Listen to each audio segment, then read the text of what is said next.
Bonsoir à tous. Donc j'ai la lourde tâche et le privilège malgré tout de conclure sur les différentes thématiques. Et donc on va voir rapidement, parce qu'il y a beaucoup de choses à dire, on pourrait rester des heures et des heures. Donc j'ai essayé de faire le plus bref possible sur tout ce qui concerne les finances et le budget concernant notre commune. Dans un premier temps, je voulais simplement dire que je ne vais pas vous donner ce soir un planning financier de nos projets, tout simplement parce que vous allez le recevoir très prochainement, directement dans vos boîtes aux lettres. Je vais essayer de ne pas trop vous assommer avec les chiffres. Je vais tout de même ne pas éviter, je vais vous en donner quelques-uns. Je vais quand même essayer dans un premier temps de faire un descriptif et surtout d'avoir un aspect de généralité sur ce qu'est les finances et le budget, pour essayer de comprendre ce que c'est dans notre commune. Et puis, dans un deuxième temps, je vous donnerai une principale orientation que nous avons. Et je ne manquerai pas de m'arrêter malgré tout quelques minutes sur un point qui m'a interpellé et qui vous a interpellé tous et que je souhaitais et qu'on souhaitait vous indiquer ce soir malgré tout.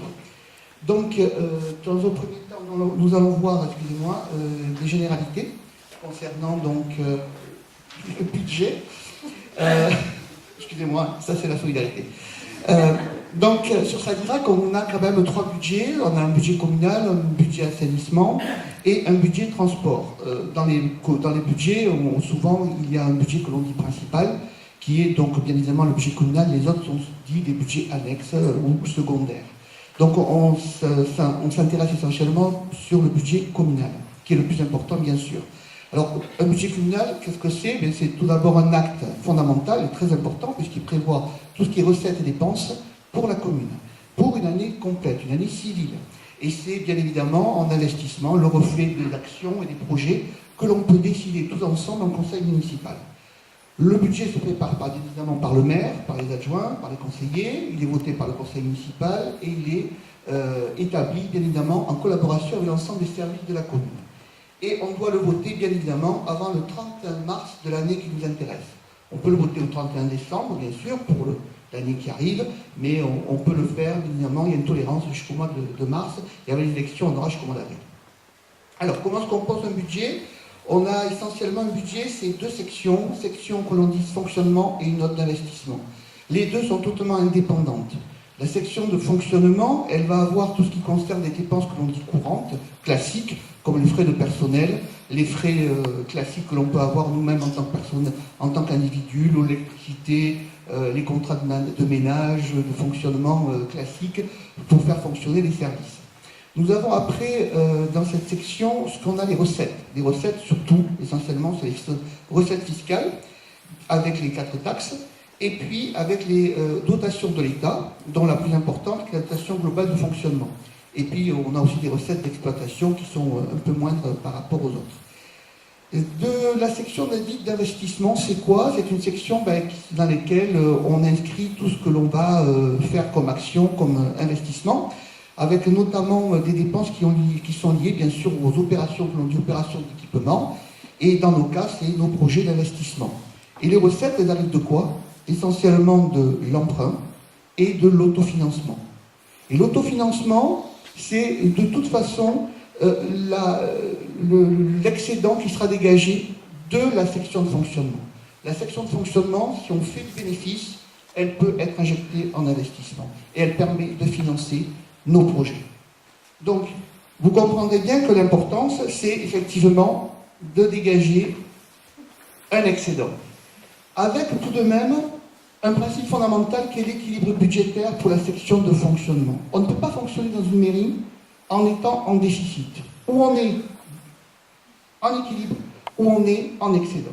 Donc, obligatoirement, plus on aura d'excédent, plus on aura d'autofinancement, et si on a beaucoup plus d'autofinancement, on aura forcément moins d'emprunts pour investir et faire nos projets.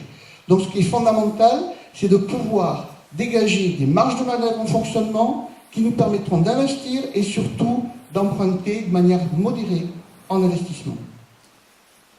Alors comment faire? Bien évidemment, si on est élu. Si on est élu, on est parti sur 2 postulats et qui se concrétisent même depuis 2011. Le postulat, c'est nous allons avoir des recettes fiscales qui risquent d'être très certainement stables. Pourquoi? Parce que même si la population augmente, on voit que nos recettes fiscales, elles vont stagner, où elle reste d'augmenter, mais légèrement, parce que notre souhait, notre choix, c'est de ne pas faire d'augmentation des taux d'imposition. Et pourquoi on dit ça? Parce que les recettes fiscales, vous avez deux éléments importants, le taux et la base. La base d'imposition, elle est décidée par l'État, on n'a aucun moyen d'action. Le taux est décidé par la commune. Très souvent, chaque année, la base augmente. Donc, mécaniquement, nos recettes augmentent. Par contre, le taux peut évoluer au gré de nos choix. Aujourd'hui, nous, notre équipe, nous avons décidé de dire on ne fera pas d'augmentation de taux. Par contre, il faut voir aussi qu'en même temps, les dotations de l'État vont certainement être stables. Donc, mécaniquement, nos recettes vont augmenter, mais certainement avec une progression moins importante que précédemment. Ce qui fait que notre stratégie, c'est quoi? C'est dire en fonctionnement, il faut agir sur les dépenses. Il faut bien évidemment optimiser les dépenses de fonctionnement et il faut maîtriser les dépenses. Optimiser, maîtriser. C'est deux points importants qui sont, je pense, fondamentaux pour diminuer, stagner, voire réduire nos dépenses de fonctionnement et dégager une marge de manœuvre plus importante qui permettra bien évidemment de financer nos projets. Alors bien évidemment, cette vision, nous avons un objectif, c'est une vision long terme de nos dépenses. Pourquoi? Parce qu'on ne peut pas avoir une politique à court terme, voilà, au jour le jour. Il faut vraiment savoir ce que l'on veut faire. Et donc, dans la maîtrise des charges, et en ayant aussi une politique RH maîtrisée, ça ne veut pas dire baisser ou diminuer le personnel. La population augmente. On devra avoir je dirais, des ressources humaines qui seront à minima ce qu'il y a aujourd'hui, voire qui augmentera. Mais il faut avoir une véritable politique long terme, voir ce que l'on veut faire, quelle sera la progression, les postes qui seront offerts, et avoir une vraie politique sur 6 ans, et non pas d'une année sur l'autre, avec des fluctuations parfois un petit peu aberrantes. Alors, je ne m'empêche pas malgré tout de faire un petit comparatif à ce qui a été mis dans un petit tract. Je suis bien heureux que d'autres personnes ont les mêmes visions, optimiser les moyens existants, maîtriser les dépenses de fonctionnement. C'est gentil, nous, on n'est pas aux manettes, on n'est pas au gouvernement d'aujourd'hui de la commune. Si on y est demain, on le fera. Et ça fait déjà plusieurs mois qu'on travaille sur ce projet. Par contre, je trouve dommage qu'aujourd'hui, certaines personnes annoncent qu'ils vont s'occuper et se charger effectivement de faire la maîtrise des dépenses, sauf que depuis 6 ans, ils avaient le moyen de le faire.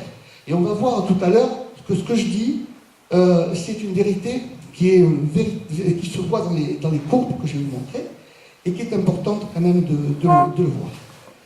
Alors, par rapport à ça, je vais juste vous montrer, pour vous donner un exemple sur l'année 2012, qu'est-ce que représentent nos recettes de fonctionnement. On voit que nos impôts directs, ça représente 50% de nos recettes, et les dotations de l'État, 32%.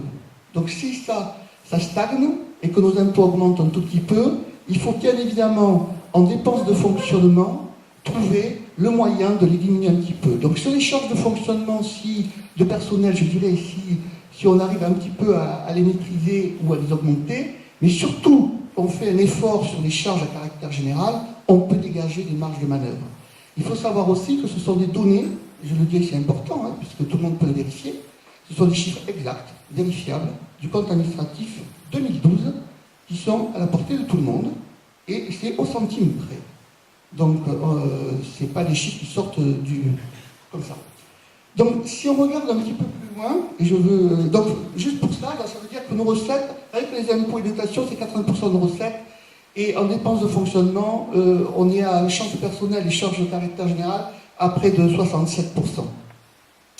Dans le graphique suivant, et là, c'est là qu'il est important de le voir, c'est que, toujours pareil, ce sont des chiffres qui sont issus, bien évidemment, de la Direction générale des collectivités territoriales, qui est référence au niveau des collectivités et de l'État, puisque c'est des services de l'État.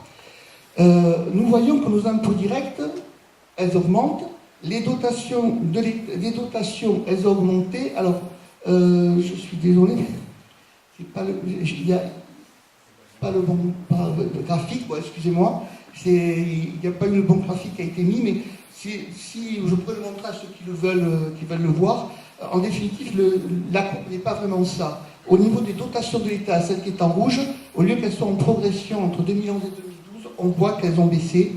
et que les dotations ont commencé à baisser à partir de 2011. Donc, effectivement, si les dotations baissent, il va y avoir une régression de recettes. Il faut absolument qu'on trouve les moyens d'agir sur le fonctionnement. Juste pour vous donner une petite précision, les recettes augmentent à peu près de 25% sur 5 ans, entre 2008 et 2011, et 2012, excusez-moi, et l'évolution des dépenses, notamment de personnel, c'est à peu près pareil, 25%, mais les dépenses à caractère général, c'est 50%. 50% d'augmentation sur 5 ans par rapport à des recettes qui augmentent de 25%. C'est là qu'il faut qu'on agisse. Et c'est là qu'on aura une marge de manœuvre. Pour finir, on ne peut pas s'empêcher quand même de donner une information qui me paraît importante. Vous avez pu lire dans un tract, si vous l'avez lu, qu'il y avait un chiffre à retenir, 68,20 €, qui était marqué montant de la dette par habitant. Entre parenthèses, en 2012, selon la Direction générale des collectivités locales, la moyenne nationale des villes de même strate étant de 114 €. Alors on est stupéfait. Stupéfait parce que ce n'est pas ce montant-là. La dette de la commune n'est pas de 68,20 € en 2012. Ça voudrait dire que la dette est de 239 382 €. Alors que dans les mêmes documents que vous avez, compte administratif, que tout le monde peut regarder, il est bien dit qu'au 31 décembre 2012, la dette de la commune, elle n'est pas de 239 000 €, elle est de 1 604 000 €. Ça veut dire que pour 3 510 habitants référencés au 31 décembre 2012, la dette n'est pas de 68,20 €, mais elle est de 457 € par habitant en 2012. Alors, je me suis dit, il y a eu une erreur, j'ai regardé, j'ai vérifié. C'est des chiffres de la DGCL, Direction générale des collectivités locales. C'est une émanation du ministère de l'économie, émanation du ministère des collectivités territoriales, émanation du budget, du ministère de l'Intérieur. Et j'ai beau retourner tous les chiffres, je me suis dit, ils se sont trompés d'année, ils se sont trompés de commune. Ils ont dû peut-être parler de l'annuité de la dette. L'annuité de 39 €. Je me suis dit, non, c'est peut-être ça. Ou alors ils ont dû faire la progression. Pas du tout. On a beau retourner, c'est aucun chiffre. Alors pour preuve, vous pourrez prendre le dernier tableau que je vous présente. Je peux passer le dernier. Voilà. Donc vous avez une copie écran de ce qui est issu, bien évidemment, je le marque. Tout est référencé. Il n'y a aucun souci.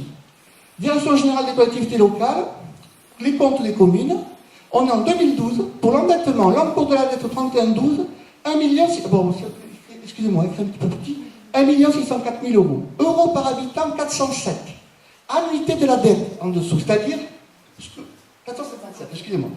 Annuité de la dette, c'est-à-dire qu'est-ce qu'on paye chaque année. Quand vous payez une mensualité tous les mois, la commune, elle paye une mensualité par an. La commune, elle paie 138 000 € par an au 31-12-2012. Ça ne fait que 39 € par habitant. Mais pour la strate, c'est bien 114 €. C'est le même chiffre que je retrouve là, mais ce n'est pas du tout le chiffre de 68,20 €. Et puis, le document parle, il ne parle pas d'annuité, il parle montant de la dette par habitant. Donc le montant de la dette, c'est encore de la dette, on divise par nombre d'habitants, et c'est 457. Bon, je voulais le dire quand même, pour que vous soyez quand même conscient que c'est important, que c'est conscient que les chiffres 1 plus 1 c'est égal 2, c'est pas 1 plus 1 égale 5. Ça, les mathématiques, on ne peut pas faire truquer les chiffres. Donc, c'est ça. Bon, je voulais quand même vous montrer. Et je pense que quand on veut être maire, il y a un minimum quand même de compétences budgétaires à connaître, à savoir. Et permettez-moi, on peut en douter. Voilà. Donc je voulais quand même en faire part parce que je trouve un peu dommage de voir que les Sadiracés, vous avez droit à la vérité, vous avez droit au bon chiffre. Et je vous conseille tous à aller voir collectivité-local.gouv.fr. Vous allez dans l'accueil, vous choisissez compte individuel des collectivités, vous choisissez Gironde, vous allez choisir Sadirac. Vous regardez de 2008, vous avez tous les onglets. À 2012, vous pouvez chercher tous les chèques que vous voulez. Il n'y a pas de 68,20 €. Et pourtant, on me marque que c'est issu de la Direction générale des collectivités locales. Je vous laisse seul juge, tout simplement, de ce que peut être l'avenir. Voilà. Donc je voulais terminer sur ces quelques paroles. Je veux simplement dire que notre projet, bien évidemment, c'est de pouvoir concrétiser tout ce qu'on a pu vous dire tous ensemble. qu'on a pu parler au niveau des thématiques. Et on souhaite bien évidemment pouvoir les mettre en application très rapidement, dès le premier tour d'ailleurs. Et donc, sur ces bonnes paroles, je vous remercie de votre écoute. Et l'on peut effectivement vous donner rendez-vous les 23 et les 30 mars 2014. Et puis de toute façon, c'est grâce à vous si Salirac va bouger. Merci.